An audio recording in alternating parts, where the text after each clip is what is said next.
بسم اللہ الرحمن الرحیم۔ السلام علیکم۔ اتحاد تنظیمات مدارس پاکستان کا آج ایک عام اجلاس جامعہ اشرفیہ لاہور میں منعقد ہوا، جس میں تمام بورڈز کے سربراہان نے شرکت کی۔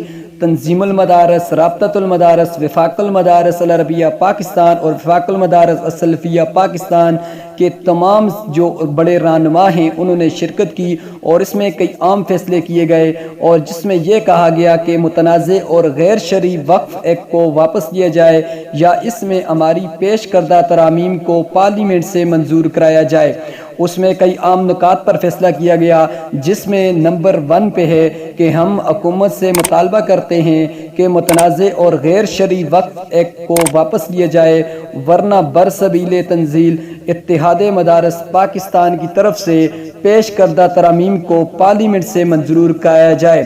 قومی اسمبلی کے اسپیکر جناب اسد کیسر اس کا وعدہ کر چکے ہیں۔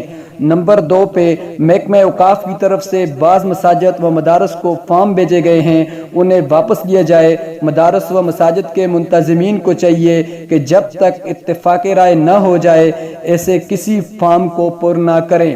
نمبر 3، وفاقی وزارت تعلیم کے ساتھ جو معاہدہ ہوا تھا وہ قائم ہے، لیکن رجسٹریشن کا عمل شروع کرنے سے پہلے حکومت کی طرف سے بعض اقدامات لیے جانے ناگزیر ہیں جن کا ہمیں انتظار ہے، اور وہ اس معاہدے کی روح کے مطابق اس دوران بالواسطہ حکومت کے ذمہ داران کو ان کے ان اقدامات کی معقولیت اور سے آگاہ کیا جاتا ہے۔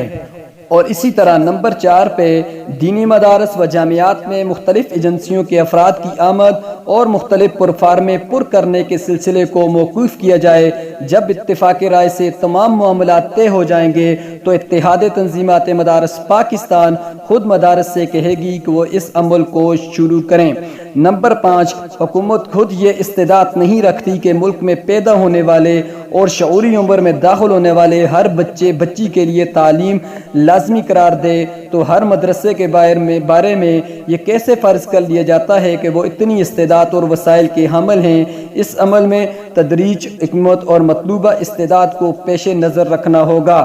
نمبر 6 پہ اتحاد تنظیمات مدارس پاکستان اور اس سے ملحق تنظیمات حکومت سے محاذ آرائی نہیں چاہتی، ہم تفہیم و افہام سے مسائل حل کرنا چاہتے ہیں، تعاون پر بھی آمادہ ہے، لیکن حکومت کو بھی حقائق کا ادراک ہونا چاہیے۔ جبر کے حربے اختیار کرنے کے بجائے رضاکارانہ طور پر معاملات کو حل کرنا حکومت دینی مدارس و جامعات اور ملک کی ملت کے مفاد میں ہے۔ نمبر 7، حکومت کے ساتھ مذاکرات کا سلسلہ حسب سابق جاری رکھا جائے گا، نیز حکومت کو یہ یاد رکھنا چاہیے کہ اتحاد تنظیمات مدارس پاکستان اور تنظیمات سے ملحق دینی مدارس و جامعات کا کوئی سیاسی ایجنڈا نہیں ہے، یہ تعلیمی ادارے ہیں اور اپنے اکیڈمک ایجنڈے پر کام کر رہے ہیں، البتہ ناقابل قبول فیصلوں پر احتجاج کا سب آئینی اور قانونی شرعی حق رکھتے ہیں۔ تو دوستو، اس میں جو آج کی یہ کانفرنس تھی جو جامعہ اشرفیہ لاہور میں منعقد ہوئی، اس میں وفاق المدارس العربیہ پاکستان سے مولانا انوار الحق صاحب اور مولانا قاری محمد حنیف جلندری صاحب اور مولانا فضل الرحیم صاحب نے شرکت کی، اور اسی طرح تنظیم المدارس اہل سنت پاکستان سے صاحبزادہ عبد المصطفیٰ ہزاروی صاحب، مولانا ریحان امجد نعمانی صاحب، اور اسی طرح رابطۃ المدارس اسلامیہ پاکستان سے مولانا عبد المالک صاحب اور ڈاکٹر عطا الرحمان صاحب اور مولانا سید قطب الدین صاحب نے شرکت کی۔ وفاق المدارس السلفیہ پاکستان سے مولانا یاسین ظفر صاحب، پروفیسر عبدالستار حافظ اور حافظ محمد یونس عاجز صاحب نے شرکت کی۔ تو دوستو، مفتی منیب الرحمان صاحب اور مولانا قاری محمد حنیف صاحب نے اجلاس کا یہ ایجنڈا پیش کیا، اور اس درمیانی عرصے میں جو پیش رفت ہوئی اور جو واقعات رونما ہوئے ان کے بارے میں شرکائے اجلاس کو تفصیلات سے آگاہ کیا۔